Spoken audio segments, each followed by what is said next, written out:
আসসালামু আলাইকুম everyone, it's me Saifa from nature's blog. Guys, বিপদ কোন দিক দিয়ে আসে বলা যায় না। সো সকালে আমার হাতে বোলা কামড় দিয়েছিল। দেন ওইটা বেসিক্যালি বেশি ফুলে গিয়েছে। আমি হাতের ব্যথার জন্য কিছু করতে পারছিলাম না, কোনো কাজই করতে পারছিলাম না। সো এখন আম্মুকে নিয়ে ডাক্তারের কাছে যাচ্ছি। আমাদের এখানে কাছে একটা ডাক্তার বসে। এখন হেঁটে হেঁটে যাচ্ছিলাম। দেন আমাদের মসজিদটাও দেখিয়ে দিলাম। এবার চলে আসলাম আমরা পোলের ওপর। হাঁটতে হাঁটতে পোলের ওপর এসে গিয়েছি। ব্লগ এতটুকুই নিতে পারলাম না, হাঁটতে হাঁটতে পুরো ব্লগটা নিতে পারলাম না। দেখুন আমাদের স্কুল দেখা যাচ্ছে। ওইটা হচ্ছে আমাদের নতুন স্কুল, যেটা আর্মি ক্যাম্প করছে। এবার চলে আসলাম ডাক্তারের কাছে। ডাক্তার আমাকে ট্রিটমেন্ট করছিল, ব্যথা কোন দিক দিয়ে আছে জিজ্ঞেস করছিল। আমি বলছিলাম কোন দিক দিয়ে ব্যথা কীরকম লাগছিল। এবার ডাক্তার ওষুধ লিখছে। দেন আমরা রিসেপশনে চলে আসলাম।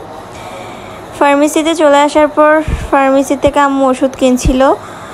এবার ওষুধ কেনা শেষ হয়েছে, আর এবার আমি আর আম্মু মিলে আপুর বাসায় চলে যাচ্ছি।